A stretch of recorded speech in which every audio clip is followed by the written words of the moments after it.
विचारों को हमारे जीवन में उनका जो विचारों का प्रभाव होता है वो हमारे जीवन पर गहरा होता है। सुख, शांति और सफलता चाहते हैं तो विचार सकारात्मक बनाए रखें। सकारात्मकता की वजह से खुद को हमेशा प्रेरित महसूस करेंगे।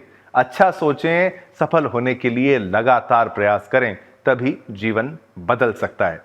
नमस्कार, आप देख रहे हैं सुदर्शन न्यूज। मैं हूं आपके साथ शिवम दत्त मेहता। रात के 9 बजने वाले हैं और समय हो रहा है आपके पसंदीदा शो का, यानी एकमात्र सुपर प्राइम टाइम पसंदीदा शो जनमत, जहां पर केवल एंकर बोलता है, खबर बताता है, वहां पर बात खत्म नहीं हो जाती, बल्कि उस खबर पर आप भी सोशल मीडिया प्लेटफॉर्म एक्स के जरिए भाग ले सकते हैं। वहां आप वोट करते हैं तो नतीजे हम आपको दिखाते हैं जनमत में। और जनमत में आज के मुद्दे बेहद खास हैं। चलिए मैं अपनी स्क्रीन को बड़ी करके लीजिए, आपको वो मुद्दे बताता हूं आज कौन से खास मुद्दे आपके लिए हम लेकर आए हैं। दिल्ली और डुबकी, ये वाला मुद्दा, इसको विस्तार से समझाएंगे कि कैसे वहां पर सीएम योगी आदित्यनाथ जी जो है वहां पर पहुंचे। और अब कल दिल्ली का चुनाव के लिए प्रचार प्रसार भी तेज हो जाएंगे। तमाम बड़े मुख्यमंत्री, भाजपा के डिप्टी सीएम, वो वहां पर दिल्ली आएंगे और प्रचार प्रसार को आगे बढ़ाएंगे। सीएम योगी आदित्यनाथ जो है, उनके इस डुबकी के बाद क्या विरोधी डर रहे हैं, विपक्षी डर रहे हैं, हाँ या ना, वो आप हमारी रिपोर्ट से समझ पाएंगे। फिर हमारी मुहिम का असर कैसे हुआ, देखिए डॉक्टर सुरेश चौहान के जी, जो कि सुदर्शन न्यूज के प्रधान संपादक भी हैं और एक हिंदुत्व के पुरोधा के रूप से, हिंदुत्व के योद्धा के रूप से आप समझिए इनको। हिंदुत्व के हर मुद्दे को इन्होंने उठाया और सनातन के मुद्दे के साथ साथ राष्ट्रवादी व्यक्ति भी हैं और राष्ट्रवादी हमारा चैनल भी है। और इन्होंने कहा था कि बांग्लादेशी घुस रहे हैं बहुत ज्यादा महाराष्ट्र में, जनता एनआरसी की मुहिम चलाई और अब बांग्लादेशी पकड़े जा रहे हैं। केवल हमारा चैनल नहीं चला रहा, बाकी चैनल भी इसको चलाने को मजबूर हो गए हैं। इसलिए एक आदमी, अगर व्यक्ति अगर कोशिश करता है तो असर आता है। आप भी हमारे साथ आइए। फिर एक मुद्दा और, क्योंकि सनातन से जुड़ा हर मुद्दा हम आपके लिए लाते हैं और गौ माता पर अत्याचार हम भी बर्दाश्त नहीं कर सकते। कर्नाटक से एक बेहद दुखी करने वाली जो खबर आ रही है, जहां पर गौ माता, एक गर्भवती गौ माता पर अत्याचार किया गया, पेट फाड़ा गया, क्या कुछ कहा गया, अभी मैं शब्दों से अभी तो ना बता पाऊं आपको, लेकिन विस्तार से समझाने का प्रयास अपनी रिपोर्ट में जरूर करूंगा। फिर चलिए आगे बढ़ते हैं।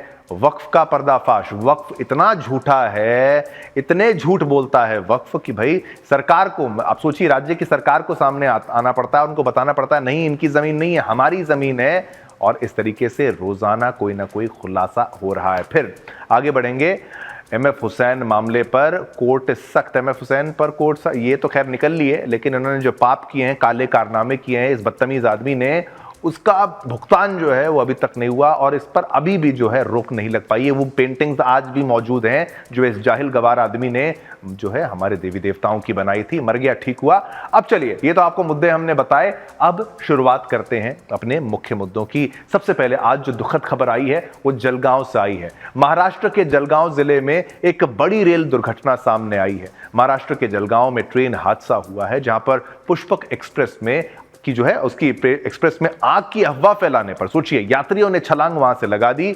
दूसरी ट्रैक से आ रही ट्रेन ने कई लोगों को वहां पर कुचल दिया। यह घटना परांडा स्टेशन पर हुई। पुष्पक ट्रेन उत्तर प्रदेश के लखनऊ से चलकर मुंबई जा रही थी। जलगांव के परांडा स्टेशन के पास यह घटना हो गई।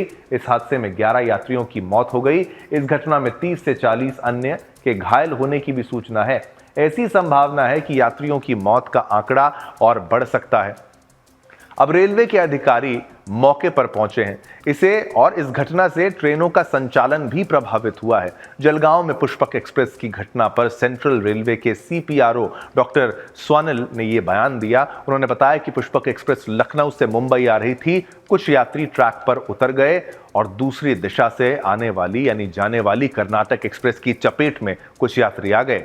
सीपीआरओ के अनुसार ट्रेन में एसीपी यानी कि अलार्म चेन पुलिंग हुई थी। चेन पुलिंग क्यों हुई, इसकी जानकारी अभी रेलवे के पास नहीं है। पुष्पक एक्सप्रेस लखनऊ से चलकर कानपुर, उरई, झांसी, ललितपुर, भोपाल, हबीबगंज, इटारसी, खंडवा होकर भूसावल पहुंचती है। इसके बाद ट्रेन मनमाड़ जंक्शन, नासिक होकर कल्याण और फिर Chhatrapati Shivaji Maharaj terminus railway station पहुंचती है। जलगांव में पुष्पक एक्सप्रेस की यात्रियों की मौत पर यूपी के मुख्यमंत्री योगी आदित्यनाथ जी ने दुख जताया है। उन्होंने दुर्घटना में दिवंगत लोगों की आत्मा की शांति की कामना करते हुए शोक संतप्त परिजनों के प्रति अपनी संवेदना व्यक्त की है। साथ ही घायलों के शीघ्र स्वस्थ होने की कामना भी की है। शुरुआती जानकारी में सामने आया है कि कुछ यात्रियों ने ट्रेन के कोच के नीचे कुछ धुआं देखा था, इसके बाद आग लगने की अफवाह फैली थी। इसके बाद हादसा हुआ। रेलवे के जानकारों का कहना है कि कई बार ट्रेन के पहियों के गर्म होने से भी चिंगारी निकलती है। अब बड़ा सवाल यह है कि इस हादसे के पीछे साजिश किसकी है। ऐसा हम इसलिए कह रहे हैं क्योंकि ठीक 10 दिन पहले इसी स्थान पर ताप्ती गंगा एक्सप्रेस, जो कि गुजरात से प्रयागराज आ रही थी, उस पर पथराव हुआ था। और अब ठीक 10 दिन बाद इसी स्थान पर महाकुंभ से वापस लौट रही ट्रेन के साथ ये घटना किसी जिहादी साजिश की ओर इशारा करती है, और ये हो भी सकता है। और हम सरकार से अनुरोध करेंगे कि भाई इसकी अच्छे से, बढ़िया से जांच करिए, बहुत कुछ निकल कर सामने आएगा। तो ये दुखद हादसा जब वहां पर हुआ, इससे सीख ये मिलती है कि भाई अगर कोई अफवाह फैलाए, थोड़ा शांत रहिए, तुरंत ट्रेन से कूदिए मत, और दूसरी पटरी की तरफ तो जाइए बिल्कुल भी मत। अचानक से कोई तेज रफ्तार गाड़ी अगर आएगी, आप उसकी चपेट में आ सकते हैं। भगदड़ हादसे का बहुत बड़ा कारण बन सकते हैं, घबराहट हादसे का बहुत बड़ा कारण बन सकते हैं, और बहुत से लोगों ने इसी के चलते अपनी कीमती जान को आज गंवा दिया है। सोचिए कितने परिवारों ने अपने परिवार वालों को खोया होगा आज के दिन। ये जिहादी साजिश ही है। हम तो बार बार कहते हैं, कभी देखिए ट्रैक के ऊपर कोई सिलेंडर रख देता है, कोई कुछ सामान रख के उस पर यूट्यूब वीडियो अपनी बनाने का प्रयास करता है। इस तरीके के पैटर्न को, आप क्रोनोलॉजी को समझने का अगर प्रयास करेंगे तो आप समझ पाएंगे कैसे ये उसी के क्रम में एक और कड़ी है। लोगों को परेशान करना, बरगलाना, डराना, इस तरीके की अफवाहें फैलाना कि लोग कुछ ऐसा कर बैठे हैं, भगदड़ मच जाए। इसलिए शांत रहना है, शांत रहना है, और शांति से ही अपने विचारों को रख के आपको फैसले लेने हैं, खासकर अब जब आप घर से बाहर होते हैं। चलिए अगले मुद्दे का रुख करते हैं। अब बात करेंगे अगली खबर की। हमारे देश के लिए 3 सबसे बड़े खतरों पर सुदर्शन न्यूज हमेशा अपनी नजर बनाकर रखता है। पहला धर्मांतरण, दूसरा लव जिहाद, और तीसरा घुसपैठ। और ये खबर इन्हीं तीनों में से एक खतरे से जुड़ी है, यानी कि घुसपैठ से। सुदर्शन न्यूज के प्रधान संपादक और धर्म योद्धा श्री डॉक्टर सुरेश चौहानके जी की घुसपैठिया मुक्त महाराष्ट्र मुहिम का अब बड़ा असर दिखने लगा है।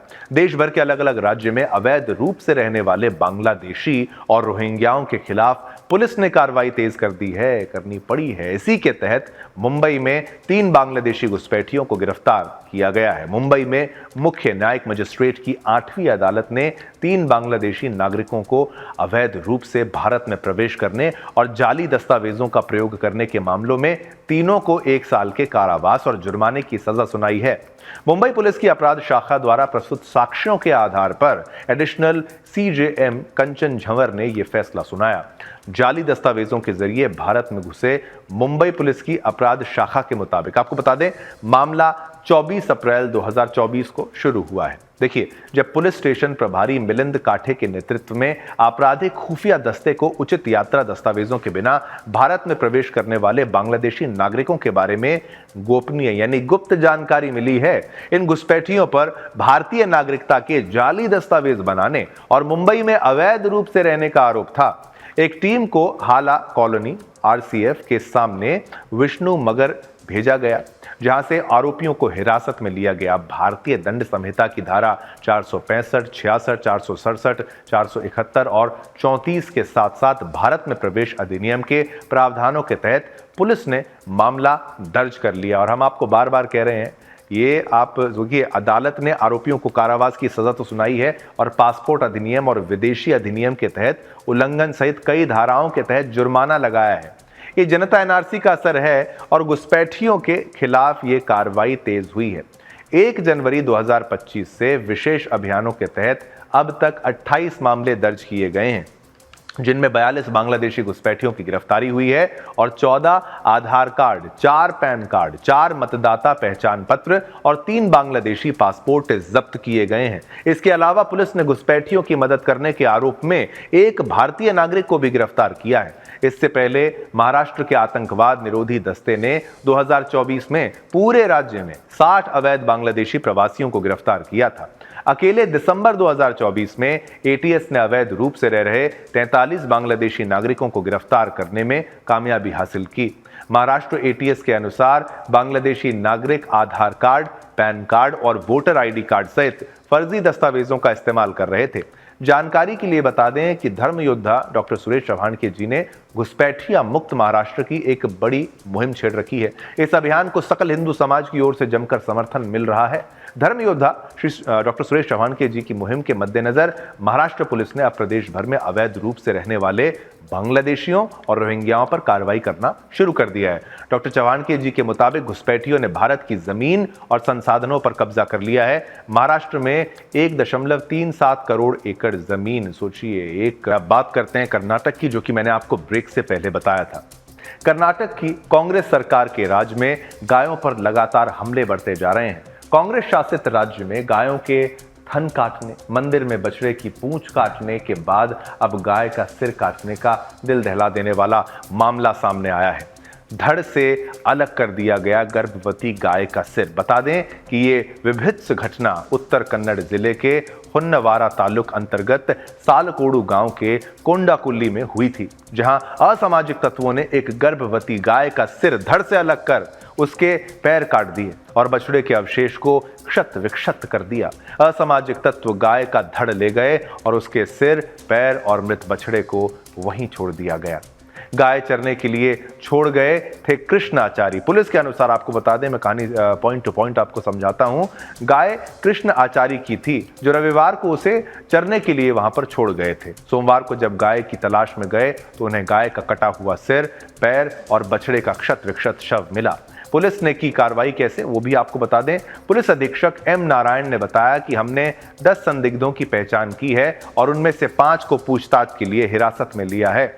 6 विशेष टीमें बनाई गई हैं और हमने मुख्य आरोपितों को पकड़ने के लिए सुराग जुटाए हैं, जो फिलहाल फरार हैं। अभी तक कोई गिरफ्तारी नहीं हुई है। पुलिस अधीक्षक ने इस कृत्य को जघन्य बताया और आश्वासन दिया कि स्थानीय लोगों और वन विभाग के सहयोग से अपराधियों को पकड़ने के प्रयास किए जा रहे हैं। गृह मंत्री ने दिए जांच के आदेश। ये भी आपको बता दें, कर्नाटक के गृह मंत्री जी जो परमेश्वर ने गाय की जो हत्या हुई है उसकी जांच के आदेश दिए हैं। राज्य की मुख्य विपक्षी बीजेपी और हिंदू संगठनों ने इन घटनाओं पर चिंता जताई है। गौरतलब है कि इससे पहले बेंगलुरु के चमराजपेट में 3 गायों के थन काटने और मैसूरू के नाजनगुंड शहर में एक गाय की पूंछ, बैल की पूंछ काटने का मामला सामने आया था। गायों के थन काटने के मामले में पुलिस ने आरोपी सैयद नसरू को गिरफ्तार किया था। ध्यान से सुनिएगा, थन काटे इस जिहादी ने, सैयद नसरू ने। इसको क्या सजा होनी चाहिए वह सनातनी जानता है।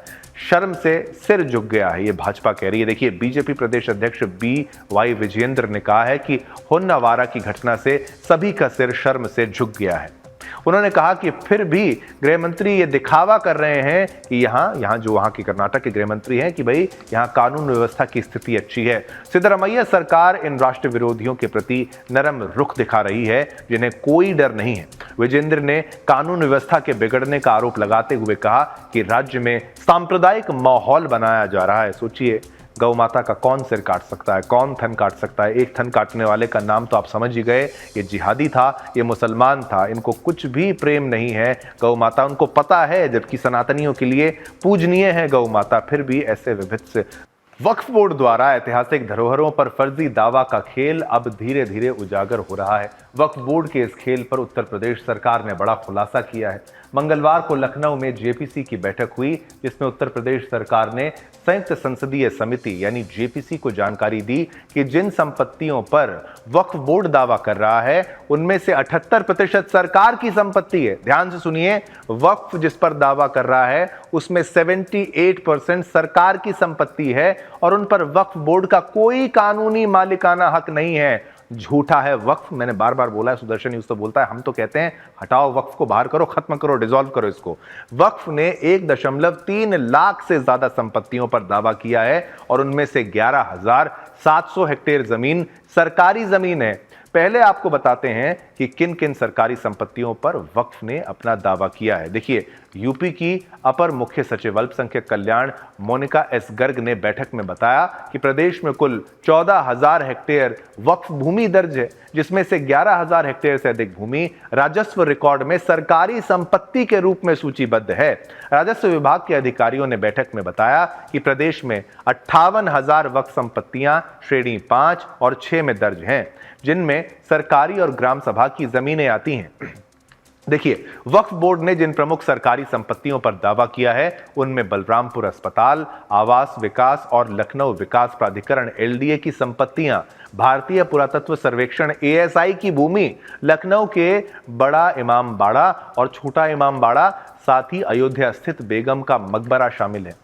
राजस्व विभाग के अधिकारियों ने स्पष्ट किया कि आवास विकास और एलडीए की जिन जमीनों पर वक्फ बोर्ड दावा कर रहा है वे नियमानुसार नगर निकायों से अधिग्रहित की गई थीं।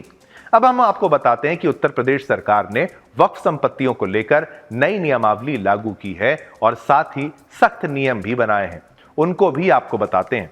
शासन के अधिकारियों ने समिति को अवगत कराया कि यूपी सरकार वक्फ संपत्तियों को लेकर नई नियमावली लेकर आई है। इसके तहत अब वक्फ बोर्ड द्वारा किसी संपत्ति पर दावा किए जाने पर उसका 1952 के राजस्व रिकॉर्ड से मिलान किया जाएगा। यदि संपत्ति सरकारी पाई जाती है तो वक्फ बोर्ड का दावा स्वीकार नहीं किया जाएगा। सरकार के इस फैसले के तहत राज्य में कई महत्वपूर्ण संपत्तियों की जांच की जा रही है। बैठक में बताया गया कि लखनऊ के बड़ा इमाम बाड़ा, छोटा इमाम बाड़ा और अयोध्या स्थित बेगम का मकबरा सरकारी भूमि पर स्थित हैं। हालांकि वक्फ बोर्ड के प्रतिनिधियों ने इस पर आपत्ति जताते हुए दावा किया कि ये संपत्तियां वक्फ के अधीन हैं। सरकार के इस सख्त रुख से वक्फ संपत्तियों को लेकर चल रहे विवादों पर लगाम लगने की उम्मीद है। अब बात करते हैं वक्फ बोर्ड द्वारा संपत्तियों के दुरुपयोग की। संयुक्त संसदीय समिति यानी जेपीसी के अध्यक्ष ने बताया कि समिति को लगातार शिकायतें मिल रही हैं कि कई वक्फ संपत्तियों का सही तरीके से उपयोग नहीं हो रहा है। कुछ मामलों में निजी संपत्तियों को वक्फ संपत्ति के रूप में दर्ज कर विवाद खड़ा किया गया है। उन्होंने मुरादाबाद में 70,000 एकड़ और पीलीभीत में 5,000 एकड़ जमीन को वक्फ संपत्ति के रूप में दर्ज किए जाने का जिक्र किया। इस समस्या को हल करने के लिए उत्तर प्रदेश सरकार ने एक जांच समिति गठित की है जो इन खामियों को दूर करने का काम करेगी। इस बैठक में अल्पसंख्यक कल्याण विभाग के कैबिनेट मंत्री ओम प्रकाश राजभर और राज्य मंत्री दानिश आजाद अंसारी भी शामिल हुए। 25 जनवरी के बाद रिपोर्ट प्रस्तुत की जाएगी जिसमें वक्फ संपत्तियों के सही प्रबंधन और उपयोग को सुनिश्चित करने के लिए जरूरी सुझाव दिए जाएंगे। अब इस पूरे मामले में जेपीसी रिपोर्ट जल्द संसद में पेश होगी।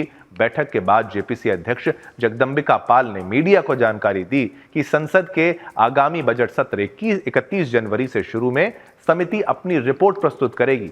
उन्होंने बताया कि वक्फ संशोधन यानी अमेंडमेंट विधेयक 2024 के प्रत्येक नियम पर समिति अपना मत देगी और यदि किसी सदस्य का मत अलग होगा तो उसे भी रिपोर्ट में शामिल किया जाएगा। जेपीसी अध्यक्ष ने कहा कि इस विधेयक का उद्देश्य अल्पसंख्यक समुदाय के हितों की रक्षा करना और वक्फ संपत्तियों का सही उपयोग सुनिश्चित करना है ताकि इनका लाभ महिलाओं, बच्चों और जो कि विधवाएं होती हैं विधवाओं तक पहुंच सके। क्या वक्फ बोर्ड का ये फर्जीवाड़ा अब खत्म होगा? क्या सरकार के सख्त रुख से कोई बड़ा बदलाव होगा? उत्तर प्रदेश सरकार द्वारा वक्फ बोर्ड के दावों पर किया गया खुलासा ये दिखाता है कि कैसे ऐतिहासिक धरोहरों और सरकारी संपत्तियों पर अवैध कब्जे का खेल खेला जा रहा है। इन सभी पर वक्फ बोर्ड ने दावा ठोका है, लेकिन हकीकत में ये सरकारी संपत्तियां निकली। अब सवाल ये उठता है कि क्या ये भारत के ऐतिहासिक और धार्मिक स्थलों को इस्लामीकरण की बात करेंगे दिल्ली चुनाव से जुड़ी एक बड़ी खबर की, जिस पर अब सवाल खड़े होना शुरू हो गए हैं। अंबेडकर नगर विधानसभा क्षेत्र में आम आदमी पार्टी यानी आप की एक रैली के दौरान आपको एक तस्वीर हम दिखाएंगे।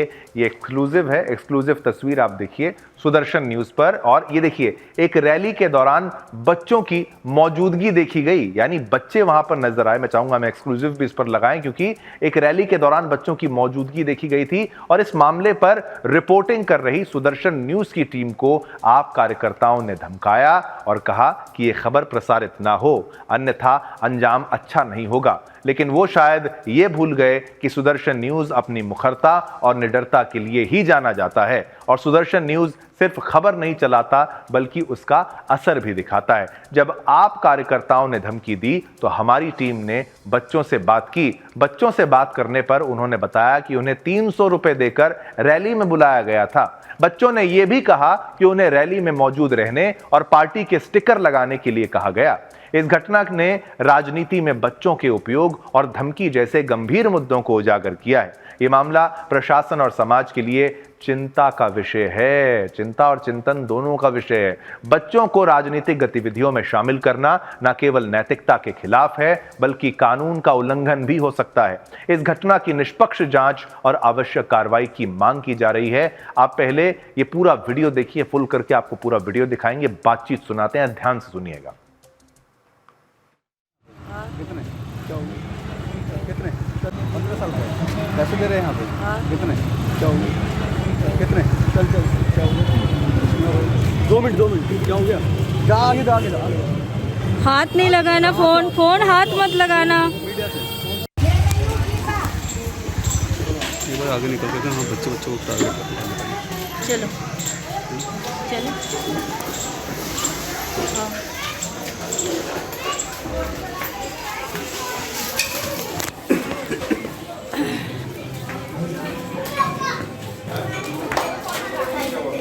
चला ले, मैं कौन सी साइकिल छीन रहा हूँ। तुमसे बात करी भूमि नहीं है, तीनों वालों कुंवर थी। भूमि कह रही थी मम्मी से बात करना है। देखा, हमारी संवाददाता यानी कि हमारी संवाददाता वहां पर पहुंची और उन्होंने जब बात करी, जो बच्चों को देखा, बच्चों के जो उन्होंने पट्टा लगा रखा था आम आदमी पार्टी का, तो उनसे पूछा तो उन्होंने क्या जवाब दिया वो आपको बता दें कि पैसे मिलते हैं कि नहीं मिलते हैं, और वो प्रश्न है तो उसका जवाब मिला, उसने सर हाँ में हिलाया और ये आरोप है। सुनिए। कितने? चल क्या हो गया? 2 मिनट क्या हो गया? जा आगे हाथ नहीं लगाना, फोन हाथ मत लगाना। एक बार आगे निकल के हम बच्चों को टारगेट करते चलो हाँ।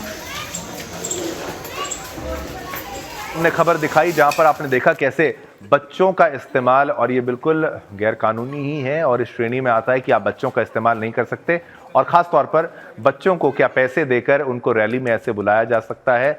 एक बहुत बड़ा ये सवाल है और आम आदमी पार्टी को मुझे लगता है जल्द ही इस पर जवाब देना चाहिए और कार्रवाई करनी चाहिए अपने ऐसे कार्यकर्ताओं पर जिन्होंने बच्चों का इस्तेमाल किया। और बीजेपी का भी क्या रुख होगा वो भी हम देखेंगे, लेकिन बच्चों का इस्तेमाल और वो भी पैसे देकर, वो भी रैलियों में बुलाकर, राजनीतिक पार्टियों की रैली में, ये बिल्कुल भी कतई बर्दाश्त नहीं किया जा सकता। चलिए, ये खबर भी आपको हमने बताई, अब आगे बढ़ते हैं। जनमत में सबसे पहले आपको बता दें कि हमने तमाम मुद्दे आपके लिए, बड़े मुद्दे आपके लिए, लेकिन क्या महाकुंभ को छोड़ सकते हैं? बिल्कुल भी नहीं। आज महाकुंभ में बहुत कुछ हुआ है, महाकुंभ की और बात करेंगे और सीएम योगी की बात करेंगे, क्योंकि सीएम योगी की आस्था की डुबकी की बात होनी चाहिए और उस पर चल रही सियासत की बात होनी चाहिए। दिल्ली विधानसभा चुनाव में 15 दिन से भी कम का समय रह गया है। इसी बीच बीजेपी जोर शोर से चुनाव प्रचार में जुट गई है और अपने 26 साल के वनवास को खत्म करने के लिए एड़ी चोटी का जोर लगा रही है। इसी बीच उत्तर प्रदेश के मुख्यमंत्री योगी आदित्यनाथ भी चुनाव प्रचार में उतरेंगे और ताबड़तोड़ जनसभाएं करेंगे। दिल्ली की बात कर रहा हूं, लेकिन दिल्ली के चुनावी दंगल में शामिल होने से पहले सीएम योगी की महासंगम में आस्था की डुबकी को मां गंगा के आशीर्वाद के रूप में देखा जा रहा है।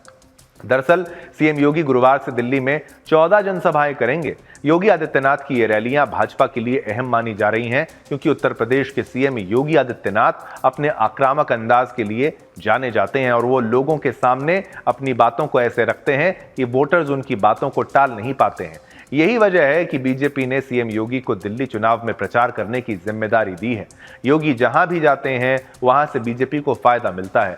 ऐसा इसलिए है क्योंकि योगी आदित्यनाथ न सिर्फ पार्टी योजनाओं और कामों को जनता के सामने रखेंगे, बल्कि वो कांग्रेस और आप पर तीखे हमले भी करते हुए नजर आएंगे। उत्तर प्रदेश के मुख्यमंत्री योगी आदित्यनाथ की जनसभाएं 23 जनवरी से शुरू होंगी, कल से शुरू होंगी, जो 1 फरवरी तक चलेंगी। गुरुवार को योगी अपनी पहली रैली किराड़ी में करेंगे और इसके बाद जनकपुरी, उत्तम नगर में जनसभाओं को संबोधित करेंगे। इसके बाद योगी आदित्यनाथ 28 जनवरी को दिल्ली के मुस्तफाबाद, घोंडा शहादरा और पड़पड़गंज में जनसभाएं करेंगे। 28 जनवरी के बाद 30 जनवरी को रैली करेंगे। इस दौरान सीएम योगी महरौली, आरके पुरम, राजेंद्र नगर और छतरपुर में जनसभाओं को संबोधित करेंगे। वहीं 1 फरवरी को पालम, बिजवासन, द्वारका में योगी की जनसभाएं होंगी।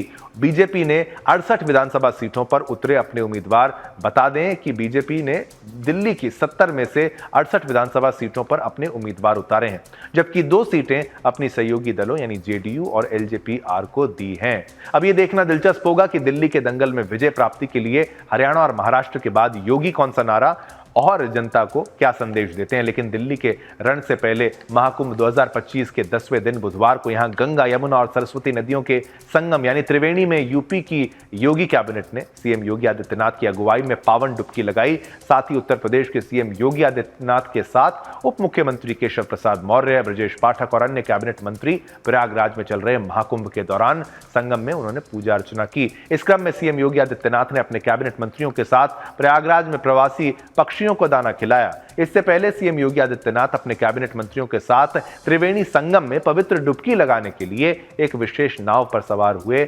आप भी इन तस्वीरों पर नजर डालिए जब सीएम योगी ने बड़े हर्षोल्लास के साथ महाकुंभ के आस्था में जो डुबकियां लगाई थी। चलिए ये तस्वीरें भी आप देखते चलिए, लेकिन अब महत्वपूर्ण क्या है। देखिए, ये तो डुबकी की बात हुई, ये तो आस्था की बात हुई, सनातन की बात हुई, लेकिन इससे पहले सीएम योगी ने कैबिनेट की बैठक की और बैठक के बाद सीएम योगी ने प्रेस कॉन्फ्रेंस कर बताया कि प्रयागराज चित्रकूट विकास क्षेत्र के साथ साथ वाराणसी में भी नीति आयोग के सहयोग से विकास क्षेत्र विकसित किया जाएगा। सीएम योगी ने कहा कि प्रयागराज और आसपास के क्षेत्रों के लिए सतत विकास बनाने के लिए हम एक विकास क्षेत्र विकसित करेंगे। इंफ्रास्ट्रक्चर के लिए गंगा एक्सप्रेसवे का विस्तार दिया जाएगा।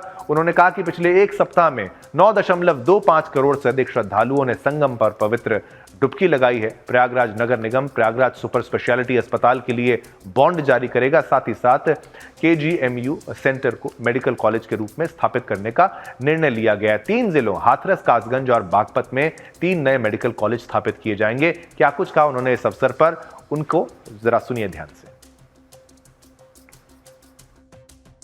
पूरे मंत्री परिषद की ओर से महाकुंभ में आए हुए सभी पूज्य संतों और सभी श्रद्धालुओं के साथ ही लोकतंत्र के सजग प्रहरी के रूप में आप सभी मीडिया से जुड़े हुए प्रतिनिधियों का पूरे मंत्री परिषद की ओर से हृदय से स्वागत करता हूं। महाकुंभ में पहली बार उत्तर प्रदेश का संपूर्ण मंत्री परिषद उपस्थित है। हमारे सहयोगी सभी मंत्रियों ने आज यहां पर बहुत सारे मुद्दों पर चर्चा की है। प्रदेश के विकास से जुड़े हुए जो नीतिगत निर्णय हैं उन मुद्दों पर चर्चा हुई है। इसके अलावा यहां पर अन्य महत्वपूर्ण मुद्दों के साथ साथ प्रयागराज के विकास से जुड़े हुए मुद्दों पर भी चर्चा हुई है। इस अवसर पर जिन मुद्दों पर आज यहां चर्चा हुई है उनमें खासतौर पर प्रदेश सरकार के जो महत्वपूर्ण मामले हैं उनमें से उत्तर प्रदेश की जो एरोस्पेस और कुंभ और प्रयागराज वो स्थान नहीं है जहां पर राजनीति और राजनीतिक कार्यक्रम और फैसले लिए जाएं। कैबिनेट ही पॉलिटिकल है सर। कल ज्वाइंट पार्लियामेंट और कुंभ के स्थान पर कैबिनेट करना ये पॉलिटिकल है और पॉलिटिकल संदेश देना चाहते हैं वो लोग। चलिए, आपको हमने यहाँ पर अखिलेश यादव की प्रतिक्रिया भी सुना दी, लेकिन इस पर हमने पोल के माध्यम से आपसे सवाल भी पूछ लिया। क्या आवश्यक था इस तरीके का बयान देना? क्या इस पर अखिलेश को नहीं देना चाहिए सियासी बयान? 91% लोगों ने कहा है हाँ, नहीं देना चाहिए ऐसा बयान। चलिए अब बात करते हैं छत्तीसगढ़ में। फटाफट अंदाज में आपको बताऊं, छत्तीसगढ़ में एक बार फिर लाल आतंक के विरुद्ध मां भारती के वीर जवानों का शौर्य सामने आया है। छत्तीसगढ़ के गरियाबंद जिले के मैनपुर क्षेत्र के कुल्हाड़ी घाट भालू डिग्गी पहाड़ी में पुलिस और नक्सलियों के बीच मुठभेड़ में सुरक्षा बलों के जवान थे, उन्होंने दर्जनों भर से ज्यादा माओवादियों को मौत की नींद सुला दिया। जवानों के इस शौर्य की सराहना हर ओर हो रही है। इसी पर हमारी ये खास रिपोर्ट देखिए।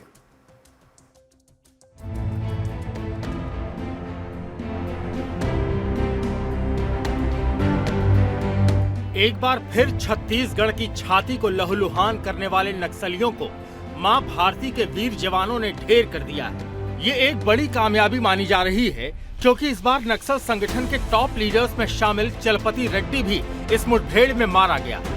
चलपति बस्तर में प्रताप के नाम से जाना जाता था, जिस पर 1 करोड़ का इनाम घोषित था और लंबे समय से इसकी खोजबीन की जा रही थी और आखिरकार वो जाल में फंस ही गया।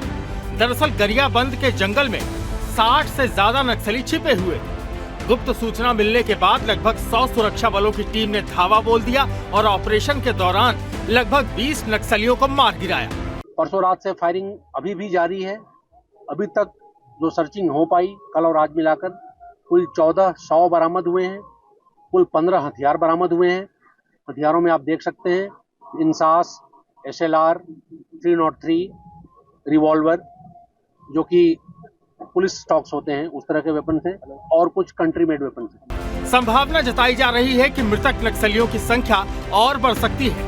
19 जनवरी की रात से शुरू हुई इस मुठभेड़ में अब तक 14 नक्सलियों के शव बरामद किए जा चुके हैं, जिनमें 6 महिलाएं और 8 पुरुष शामिल हैं। मौके से इंसास, SLR समेत 14 स्वचालित हथियार और भारी मात्रा में नक्सली सामग्री जब्त की गई है।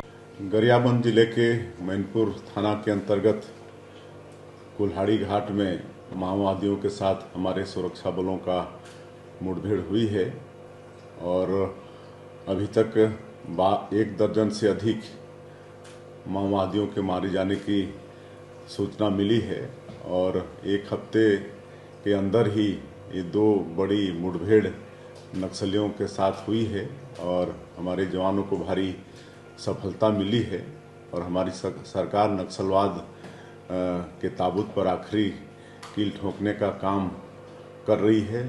न सिर्फ गरियाबंद बल्कि बस्तर के जंगलों में छिपने वाले नक्सलियों को भी सुरक्षा बल लगातार ढेर कर रहे हैं।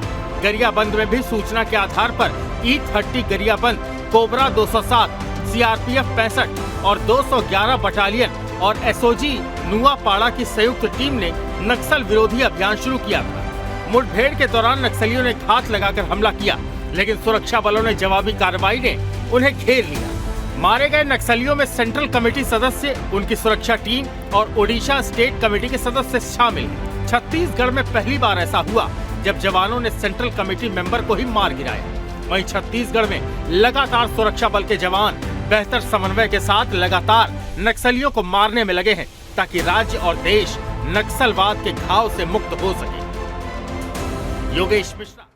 चलिए इसी के साथ एक और महत्वपूर्ण खबर आपको बता दूं कि दिल्ली की अदालत ने फैसला सुनाते हुए विवादित चित्रकार MF हुसैन की उन पेंटिंग्स को जब्त करने का आदेश दिया है जिनमें हिंदू देवी देवताओं का अपमानजनक चित्रण किया गया था। ये पेंटिंग्स दिल्ली आर्ट गैलरी में प्रदर्शित की जा रही थी, लेकिन सुदर्शन न्यूज इन पेंटिंग्स को जब्त नहीं, हम तो कहते हैं इनको नष्ट कर दो। ऐसी आपत्तिजनक जो पेंटिंग्स है उनका कोई भी स्थान नहीं है। हिंदू देवी देवताओं की अश्लील पेंटिंग्स बनाने वाला मर तो गया, लेकिन अब उसके इन कृत्यों को भी जला दिया जाना चाहिए, उसको भी खाक कर दिया जाना चाहिए। एक स्पेशल रिपोर्ट देखिए, मामले की गंभीरता को आप समझ पाएंगे।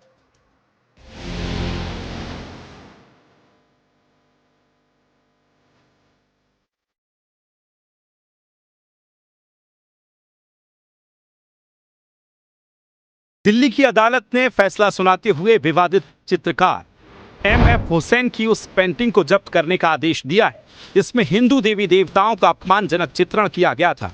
ये पेंटिंग्स दिल्ली की आर्ट गैलरी में प्रदर्शित की जा रही थी, लेकिन सुदर्शन न्यूज इन पेंटिंग्स को जब्त नहीं बल्कि नष्ट करने की मांग करता है, क्योंकि ऐसी आपत्तिजनक पेंटिंग्स भारत में धार्मिक सौहार्द के लिए किसी जहर से कम नहीं है। MF हुसैन हिंदू देवी देवताओं की अश्लील पेंटिंग्स बनाने के लिए जाना जाता था, जिसने अपने इस कुकर्म का सिलसिला 1970 से शुरू किया था, जो मां दुर्गा, लक्ष्मी और सरस्वती जैसी पूजनीय देवियों की अपमानजनक तस्वीरें बनाकर करोड़ों हिंदुओं की भावनाओं को ठेस पहुंचा चुका है। 2006 में उसकी एक और विवादित पेंटिंग सामने आई, इसमें भारत माता को अपमानजनक रूप में दिखाया गया था। इन पेंटिंग्स को लेकर पूरे देश में गुस्से की लहर दौड़ी। हिंदू जागृति समिति, विश्व हिंदू परिषद और अन्य हिंदू संगठनों ने इसका विरोध किया। हजारों लोग सड़कों पर उतरे। हुसैन पर गैर जमानती वारंट जारी हुए। 1998 में हिंदू संगठनों ने हुसैन के घर पर हमला कर बाकी दूसरी तस्वीरों को भी नष्ट कर दिया। सुदर्शन न्यूज भी शुरू से ही हुसैन की अपमानजनक पेंटिंग्स को हिंदू धर्म और सनातन संस्कृति पर हमला मानता चला आया है। वहीं लगातार बढ़ते विरोध और सुदर्शन की आवाज के कारण साल 2006 में MF हुसैन को भारत छोड़ना पड़ा। देश से भागकर हुसैन लंदन और कतर में शरण देने पहुंच गया और साल 2011 में लंदन में उसकी मौत हो गई, लेकिन विवाद खत्म नहीं हुआ। दिल्ली की अदालत का ताजा आदेश बताता है कि हुसैन की पेंटिंग्स आज भी भारतीय समाज की शांति और सांप्रदायिकता सौहार्द के लिए खतरा है। आज सुदर्शन न्यूज भी ये मांग करता है कि इन पेंटिंग्स को केवल जब्त कर लेना पर्याप्त नहीं है, इन्हें पूरी तरह से नष्ट करना होगा, क्योंकि हिंदू देवी देवताओं का अश्लील चित्रण सिर्फ धार्मिक भावनाओं का अपमान नहीं बल्कि सामाजिक ताने बाने को कमजोर करने का प्रयास है। ये पेंटिंग भारत के बहुसांस्कृतिक समाज में नफरत फैलाने का जरिया बन सकती है। यदि इन्हें नष्ट नहीं किया गया तो ये उन साजिशों को हवा देंगी और भारत की धार्मिक एकता को चोट पहुंचाना चाहती है। ऐसे में सुदर्शन न्यूज की मांग है कि इन विवादित पेंटिंग्स को नष्ट किया जाए ताकि भविष्य में कोई सस्ती कला के नाम पर हिंदू धर्म के खिलाफ इस तरह की हरकत करने की हिम्मत ना करे। ये सिर्फ हिंदू समाज का ही नहीं बल्कि पूरे भारतीय समाज की धार्मिक सौहार्द का सवाल है। Report Sudarshan news.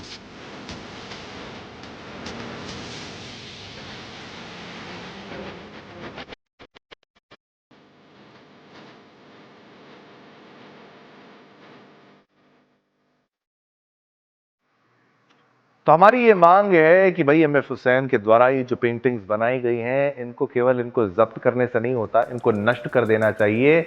और ऐसी जिहादी सोच रखने वाले लोगों को, चाहे वो जीवित हो मृत हो, हमें उनसे कोई हमदर्दी नहीं है। ऐसे लोगों को तो पता नहीं, मेरे को लगता है नर्क में भी जगह मिलती होगी या नहीं मिलती होगी, जिन्होंने हिंदू देवी देवताओं का अपमान किया था। मर गए तो क्या हुआ, लेकिन सोचिए कभी ये भी सनातनी होंगे, इसके पूर्वज सनातनी होंगे और ये खुद को कलाकार बताता था, बहुत बड़ा पेंटर बताता था, लेकिन इसने अपमान करने के लिए किस धर्म के लोगों को चुना, किस धर्म के देवी देवताओं को चुना? हिंदुओं के, सनातनियों के देवी देवताओं को चुना। लेकिन सनातनी भी एक हद तक बर्दाश्त करते हैं। अगर जब उनसे हद पार आप बदतमीजी करोगे तो आपको पहले देश छोड़ना पड़ेगा और कभी कभी उसके बाद आप दुनिया भी छोड़ देते हो। और इसके साथ ठीक वैसा ही हुआ था। अब इसकी पेंटिंग्स को जला दिया जाना चाहिए, वही असल में एक तरीके से इंसाफ होगा। चलिए आज्ञा दीजिए, समय इतनी ही आज्ञा देता है आज आपके साथ संवाद करने की। मन तो था और भी आपके साथ मुद्दे हम शेयर करते जनमत में, लेकिन कल फिर आएंगे। आप सोशल मीडिया प्लेटफॉर्म X पर हमारे साथ जुड़िए, #JNMAT। आप यूट्यूब, फेसबुक और इंस्टाग्राम हर जगह हमारे साथ जुड़ सकते हैं। हमारे पोल पर आप ट्विटर से पहुंच सकते हैं जनमत के माध्यम से। हर खबर पर पोल होगा, पोल में भाग लीजिए, आपके मत को हम दिखाएंगे जनमत में। कल तक के लिए आज्ञा दीजिए मुझे, शिवम दत्त मेहता को, मेरी और मेरी पूरी प्रोडक्शन और एडिटोरियल टीम की तरफ से आप सभी को जय हिंद, जय भारत, जय हिंदुस्तान।